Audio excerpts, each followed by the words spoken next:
There is a place on Earth where borders are invisible, where maps disagree, and where power is measured not by armies, but by access. A place where temperatures can shut down machines, where satellites struggle, and where traditional military dominance begins to fail. For decades, it was dismissed as remote, frozen, irrelevant.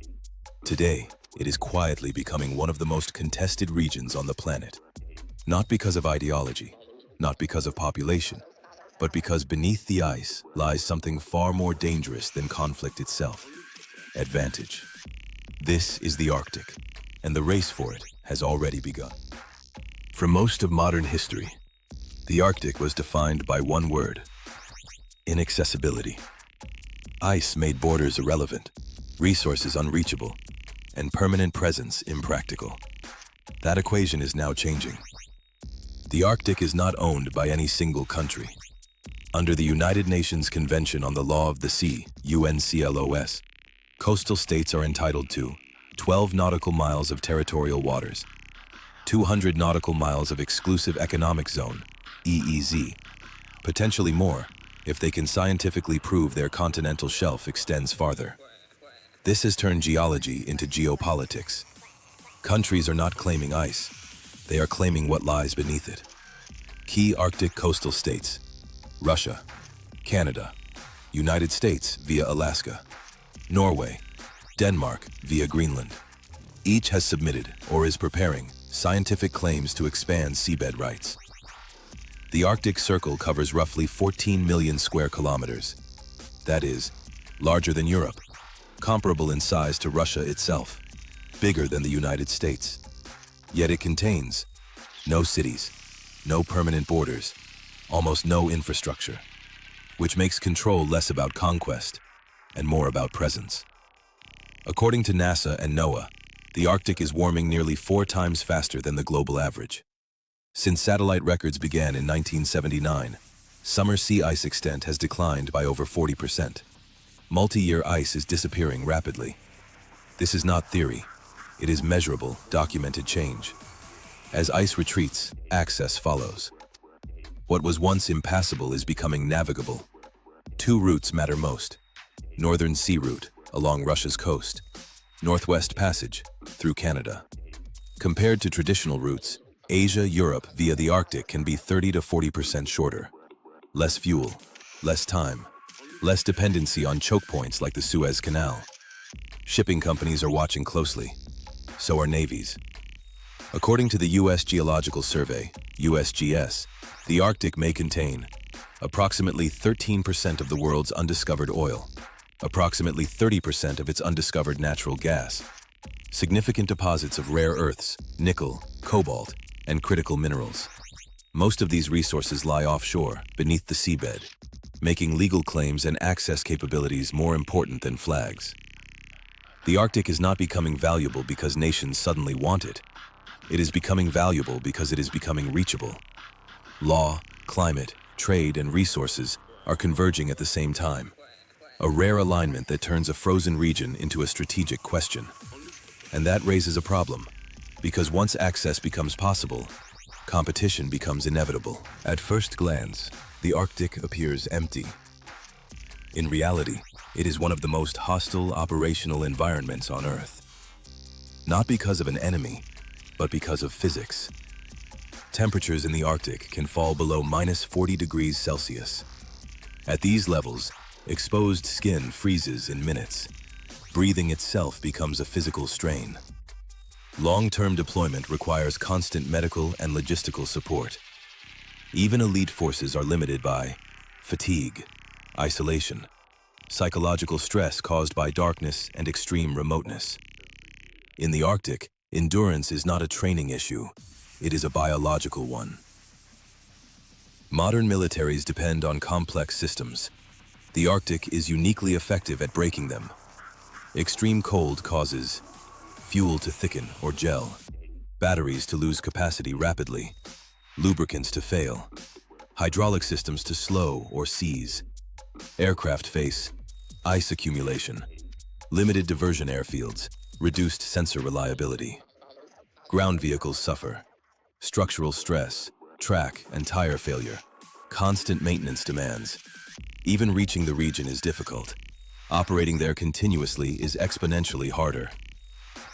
The Arctic disrupts the invisible systems modern warfare relies on. Near the poles, GPS accuracy degrades, magnetic compasses become unreliable, satellite coverage is less consistent, communications experience delays and interference. Radar performance is affected by atmospheric conditions, ice clutter, terrain distortion. In short, the farther north forces operate, the less they can depend on the digital certainty they are used to. No modern military fights without logistics. The Arctic offers almost none. There are few ports, limited airfields, minimal road or trail networks, long distances between resupply points. Every operation becomes slower, more expensive, more visible. In most wars, logistics support combat. In the Arctic, logistics are the combat. Traditional military strength is built on mobility, sustainment, technological superiority. The Arctic weakens all three. What matters instead is permanent presence, specialized infrastructure, platforms designed to survive cold, not outrun threats. Which brings the conversation to a different kind of asset. Not a fighter jet, not a missile system, but a ship. One designed not to fight, but to arrive. In most parts of the world, a navy is defined by firepower. In the Arctic, power begins with something simpler: the ability to move. Because here, the first obstacle isn't an enemy fleet, it's ice. An icebreaker is not just a ship with a reinforced hull. It is a platform designed to do three things at once: crush ice with extreme structural strength, ride up onto thick sheets and break them with weight, maintain propulsion under conditions where normal ships stall or become trapped. In practical terms, icebreakers turn frozen water into navigable space, and navigable space becomes influence. Most icebreakers around the world are diesel-electric. They work, but the Arctic punishes their weaknesses. In heavy ice, diesel icebreakers face constraints. Range is limited by fuel logistics. Sustained power output is harder to maintain. Operational endurance is tied to resupply access, which the Arctic often lacks. A diesel fleet can visit the Arctic. It struggles to own time there. Why nuclear changes everything? A nuclear icebreaker is not stronger because it is nuclear. It is stronger because nuclear propulsion gives it something precious: endurance without dependency. Nuclear icebreakers can operate for long periods without refueling, maintain sustained power through dense ice, and support year-round presence where diesel fleets often rotate or retreat. In the Arctic, that translates into more escort operations, more patrol time, more ability to open and control routes, more capacity to support ports, bases, and long-range logistics.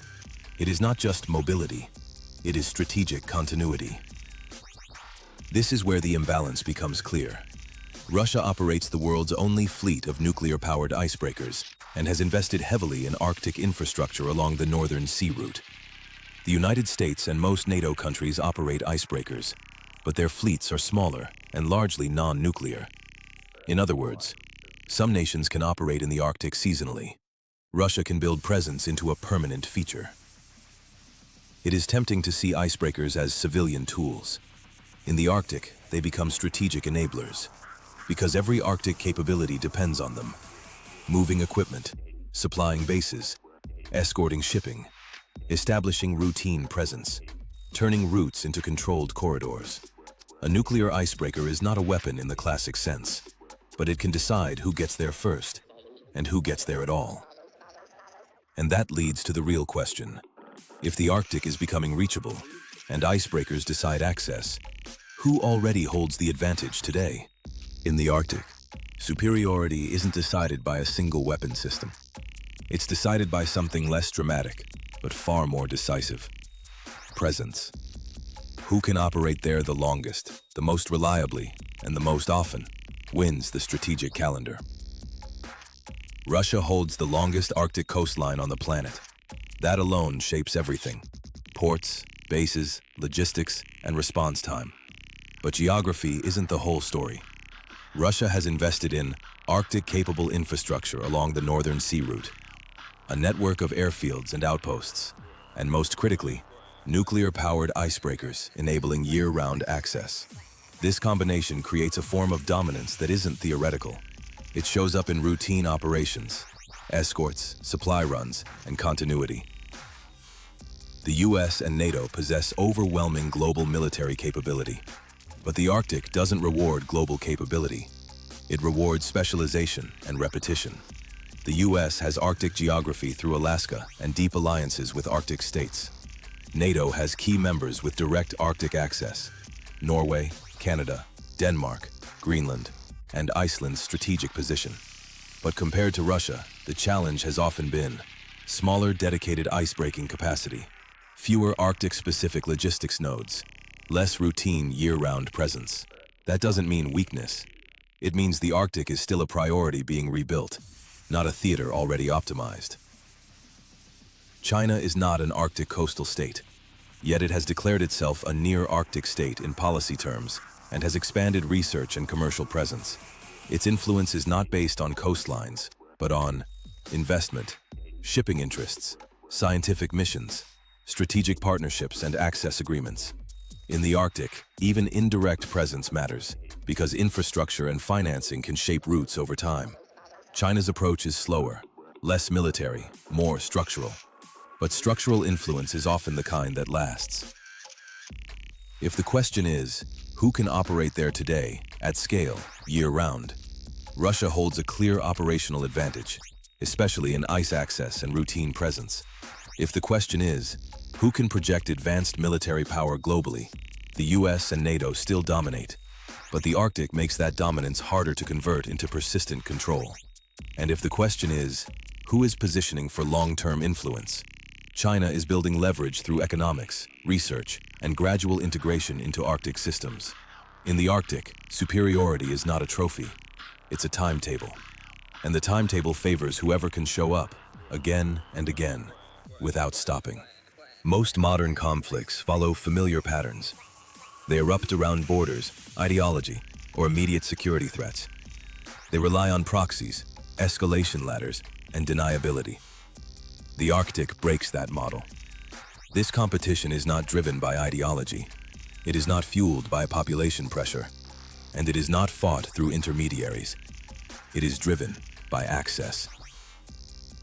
In the Arctic, there are no proxy states to absorb pressure, no large populations to fight over, no plausible deniability once presence is established.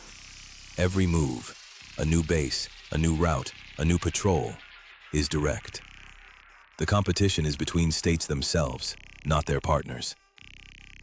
In most wars, geography shapes tactics. In the Arctic, geography shapes viability. Here, weapon systems are secondary to locales. Firepower is useless without endurance. Speed matters less than reliability. Presence outweighs projection. Control does not come from defeating an adversary. It comes from outlasting conditions. There is little room for rapid escalation in the Arctic.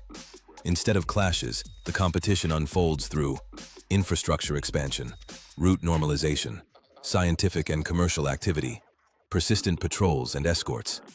These actions rarely trigger immediate crises, but over time, they redefine what is considered normal. And what becomes normal eventually becomes accepted.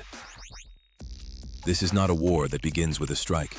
It is a contest that unfolds slowly, quietly, and methodically. The Arctic rewards patience. It punishes reaction, which means the decisive moves are happening long before any confrontation becomes visible. The Arctic will not dominate headlines tomorrow. There will be no dramatic opening shot, but the foundations of future power are being laid there now, in ice, in roots, in presence, and in time. The nations that understand this are not racing for territory. They are positioning for inevitability. Because in the Arctic, the most important question is not who is stronger. It is who is already there, when everyone else finally arrives.